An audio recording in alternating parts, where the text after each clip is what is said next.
Hello, welcome back to Martin's Vinyl. Oh, I've been super hectic. I've been crazy at work, and my kids are now on their summer holiday, so I've had them at home. So I apologise to the vinyl community for my absence. I've just been really busy at work, and any free time I have, I want to spend it with my family. So this is going to be a very quick video, but rest assured I have lots of really good stuff lined up in the pipework. I have my usual record collection circulation video that I do once a week. I've also got a good collection of white label promo collection I want to show off to you guys pretty soon. And in the next couple of weeks I'll be posting a lot of videos about record collections that I'm buying, purchasing, in the hope to start my own little side project of buying and selling records. But the purpose of this video is to tell you guys, and hopefully have a little bit of help from you, about my top 10 most wanted records that I want to have in my collection. It's a number of reasons why I want to make this video. The first reason is, I've mentioned before in my past couple of videos, but the cost of living is going sky high. I'm being very picky and fussy about what records I want to buy now, what I want to spend my hard work money on. For example, I did have Jack White's new album on pre-order, and before I got it I managed to go to one of these listening parties to listen to it, and again, it's not for me. I'm a huge White Stripes fan, but Jack White's solo work isn't hitting me as well as it did when he was with the White Stripes. It was a lot more raw and bluesy when he was with the White Stripes. He's going completely different directions with his new stuff. It's absolutely fine. He's an artist. He can do that. And lots of other people like his work. But it's not my cup of tea. So I cancelled it. Because it's like, why am I spending £20 for a record that's just going to sit on a shelf that I'm not really into? I'm also at the point in my collection that I'm not buying records just to sit on the shelf. And I'm also trying not to buy any reissues. As a collector now, I'm getting to the point where I want to have my collection all killer and less filler. And if I'm going to buy something, it's got to be something special about it. So it's got to be a promo, for example, to make it stand out. Or it's got to be original first press. Or just something unique or special about it. Or just my real personal taste. And the other reason I want to make this video is because I have a wedding anniversary coming up with my wife. And she asked me if there was any records I wanted. And I said, there's loads of records that I want. And then she followed up with the question, well, what's your most wanted record? I was like, whoa. Hold on. that takes a lot of, I have to think about that one. It's lots of records I want, but to go to my holy grail straight away, no, it's going to take a lot of time and thought and winding down, because there's lots I want. So I'm hoping, with the help of you guys in the vinyl community, help me find these top 10, because ones to make my top 10 of the records that I want, they have to be in my price range. And also these are just records that I've either come across, or they've just been out of my price range, or just really bad condition. And also it's just records that are out there, but I just haven't been able to find them. It's really quite frustrating. So let's do it, because like I said, I want to make this video short. So, before we get into my top 10, I have to have a little special shout out for my daughter Bethany. She's been a regular on my channel, about a record that she really wants. So this is for my top 10. This is what the record that she wants. And the record that she really wants is a record from an artist called Barry Lewis Palazza. He, with the album My Brother Thinks He's a Banana. If you're unfamiliar with Barry Lewis Palazza, he did the opening track on the Juno soundtrack, All I Want Is You. It's a great song. He's a good artist. He is more of a child's entertainer, but us adults will get a good kick out of it. He's got some really interesting, weird songs on his stuff, like the title track, My Brother Thinks He's a Banana. It's just, check him out. Only because I really do think if this guy took himself seriously, he could have been a really good artist, I feel. Even the track All I Want Is You from the Juno, it's very Bob Dylan-esque. So if you haven't heard of him, check him out. The problem I have with this guy He's not very expensive to buy. He's less than £10 to buy on vinyl. But there's no UK presses. The only presses I can find online is over in America. And yes, they'll be less than $10, say. But to get them over here, postage is ridiculous. And they slap on the 20% VAT. And then there's other hidden costs like handling fees and blah, blah, blah, etc. And that less than £10 record becomes a £50 plus record. So I've been really holding back not to buy it.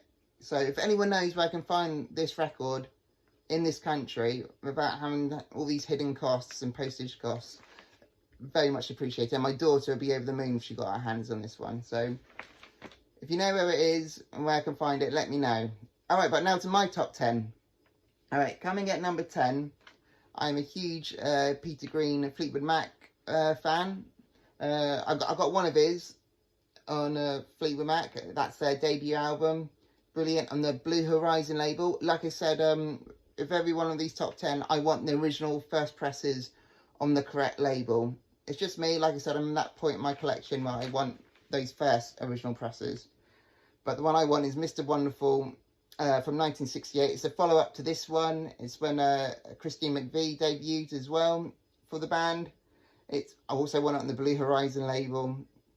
This record, it can be quite expensive, but it can sometimes be slightly cheaper. But my experience when I'm trying to find this record is either really out of my price range, or when it isn't within my price range, the quality is just terrible. And this record takes me right back to when I first started collecting records. I had this guy who had it and he wanted to sell it to me, but he wanted to sell it to me at a ridiculous price. And at the time, he used to tease me about it because I couldn't afford it. I was just like, I was only working in the kitchen at the time. And he used to tease me after work all about it. He also always brought it in, trying to sell it to me, but I could never afford it. I think he just wanted to sell it so I could fund his drinking at the bar. But it's a great blues, English blues album. It's got great tracks on it like I Need Your Love Tonight and Stop Messing Around and Coming Home. Really good. Okay, coming at number 9, I have Dust with Heart Attack. Really good early heavy rock, slightly metal band from America. Same problem I have with this record. The original first presses are from America, so it can be the price range can go up to £60, but because of postage and blah blah blah, etc, etc, it can be an over £100 record, which is frustrating for me. I do have a reissue of one of their albums, and this is a self-titled one, their debut album. Really good, but again, I would also like this one as an original as well. But the one I really want, which is I think slightly better, is Heart Attack. If you haven't heard of Dust, they're such a good band. Their claim to fame is that they have their drummer, Mark Bell, is also known as Marky Ramones from the Ramones. So that's their claim to fame. They have a member from the Ramones in there. But they are a great power trio and probably referred to as one of the first metal bands in America as well. You haven't heard of them, as always, check them out. Really good. Slightly Black Sabbath-esque. Heart Attack, really good. That's coming at number 9. The label I want it on is the Kama Sutra label. It's a great label. Alright, coming at number 8 is Master Apprentices.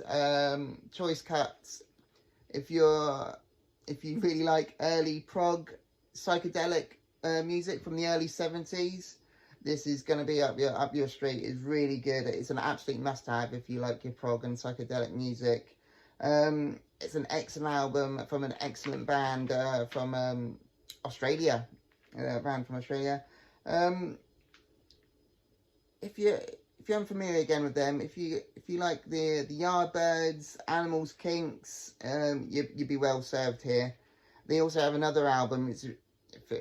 which is a lot more expensive than Choice Cuts. It's called A Toast to Panama Road, and that could be an over £200 record. So stream it if you can, because that's an equally as good album. It's just this the Choice Cuts one is slightly cheaper, and I also think it's slightly better than the other album as well. So you like your prog, your psych, definitely check that album out. It's really good. Alright, coming at number 7. As you're all aware, I do like my prog, I like my psych, I like my rock, I like my metal, but my little sweet, I've got a really soft spot for blues. So coming at number 7, I want this is a holy grail for blues lovers, and that's B.B. King live at the Regal from 1965. Electric blues. On the label I want it on is the ABC/Paramount label. Yeah, like I said, this is regarded as one of the greatest blues albums ever made. People like Santana, Clapton, Mark Knopfler and Joe Bonamassa use this album as a primer for their live performances. Yeah, it's a huge pillar for blues music, music in general. It's I love B.B. King. I got that's also an equally as good live album is live at Cook County Jail, but live at the Regal is, I think, B.B. King at his guitar playing peak. He's phenomenal on this album. Yeah, this is probably the album to own. It's amazing. All right, coming at number 6, we've got another power trio. I've got one of their albums. I've got Budgie, Never Turn Your Back on a Friend. The one I want is Budgie's debut album. Like I said, Never Turn Your Back on a Friend and Squawk, another album of theirs from the early 1970s. All of these is also an absolute must-have. If you're a fan of Rush, equally sounding as Budgie. If you like Rush, you're gonna like Budgie. Hugely inspirational band. They inspired bands like Metallica and Soundgarden, and both of those bands have covered Budgie on several occasions. It's a near perfect debut album. Fleetwood Mac's debut album and Budgie's debut album, they're near perfect for debut artists. Really good. It's got on that album, it's got classic tunes as Guts and the killer track Homicidal, and Suicidal track is must listen. If you once you finish this video, go check out that track. It's really good, and that would turn you on to Budgie, definitely. All right, coming at number 5, going back on the blues train, I've got Taj Mahal, another debut album from 1968 on the Columbia label. My experience with Taj Mahal, I got really into Taj Mahal on the birth of my daughter Bethany. So every time I listen to Taj Mahal, I always think of my daughter. It's just that little connection I have with him. He's great blues guitar, harmonica. Cool, it's just cool blues. It really is. It's he injects so much energy and punch to blues classics as well. He's really, really good. If you like Elmore James, for example, then you like Taj Mahal. Yeah, another killer debut album. All right, coming at number 4. For my personal taste in music, bands like you haven't heard of them. It's really strong blues rock, and I point Arm out because the album I really want is their next album, Resurrection, on the Fillmore label from 1969. It's killer blues psych rock. Again, like a few of these albums, there's only American presses of them. They never did a UK press, so it's not that expensive, but to get it over here, to get my hands on a physical copy, is very expensive.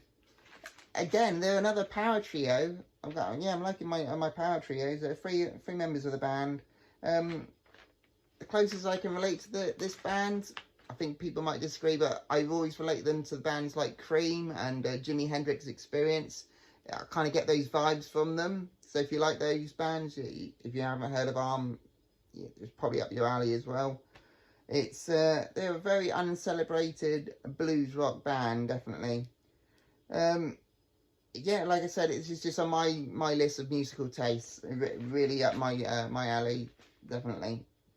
But like I said, it's not that expensive. It's just expensive getting over here, which is really really frustrating. All right, coming into the top 3 now. All right, it's a really obvious one, but it's just one I just want original first press of, and I'm a huge fan of this guy, and that's Captain Beefheart with his classic of an album, which most of you be familiar with, his Safe as Milk. This is a reissue. This is an early reissue. Safe as Milk came out in 1967. This one came out in the early 1970s. But what I love about this album, it says a little quote at the top here. It says from Rolling Stones magazine, Safe as Milk, an album which is one of the forgotten classics of rock and roll history. It's just, like I keep saying, late 60s, early 70s is when music was at its peak, when absolute classics like this can go under the radar. Is unbelievable. But like I said, this reissue, I like to get my hands on a first press on the Buddha label. This is great experimental blues rock music. It's really good. I can't praise this album enough. It's another, I think this is his debut. Yeah, it's a debut album. Another great debut album. It's his classic Beefheart at his best. It's a different sounding album to what most people be familiar with, but it's an absolute must-have. It's got so many quirky touches on here. It's really, really good listening. Love this album. It's a genius. Enough said. I don't need to go on more about it. So that's number 3. Alright, coming at number 2 is another blues prog band. And that's Freedom. Now, this is the original one. The one I want is their next album, Through the Years, it's called, from 1971 on the Vertigo label. So yeah, it's slightly more expensive than what I'm happy to pay, but for this album I'll be quite happy to pay that little bit extra for it. If you're not familiar with Freedom, they were formed by Bobby Harrison after he left if I can say, I can never say this band right, Procol Harum. Again, another power trio. I really like my trios. I think when they're less members, you get to hear all the instruments properly. It's probably what I like about these power trio bands. Like, they really come alive. You can hear them all in individual artists. Maybe that's why I like them. Yeah, that album, Through the Years, you'll be transported to Headbang in Heaven. It's really good blues prog rock. Yeah, I love my blues, I love my rock, but when you put them together, it's a match made in heaven for me. Alright, coming at number 1. I'm slightly cheating with this one, because the artist is Savoy Brown, and it's not just what I don't have anything by Savoy. I got one, the Hellbound Train, but this is a reissue. Again, this is an American press, funnily enough, but the American press is so much cheaper than the UK original first press. This is a less than £10 record on it's on the Parrot label. Cost next to nothing in America, but here in the UK, where they're from, they can go as high as £100 on each one of them. So I want every it's mostly on the Decca label with these with Savoy Brown. It's from the late 60s, early 70s stuff that I'm really interested in. Hellbound Train, the other album Blue Matter, A Step Further, Getting to the Point, Shakedown, and Looking In. They're all great blues rock albums. yeah, they are a UK based band, but they had so much success in the States. It's probably why there's a lot more copies over there and a lot cheaper than over here in the UK. If you haven't heard of them, their founding member and the only lasting member is Kim Simmons. Is a phenomenal guitar player, really good guitar playing, really amazing stuff, and it's just great blues rock. It's like I said, it's my little sweet spot with good music. But all of them, I can never find a decent copy in my price range. I know it's possible, but it's not just the one album, it's their back catalogue. I can never seem to get my hands on a single copy. I'm constantly looking online, on eBay, or when I'm hunting and digging. The first question I asked of the record seller is like, do you have any Savoy Brown? But really good. But anyway, that is my top 10.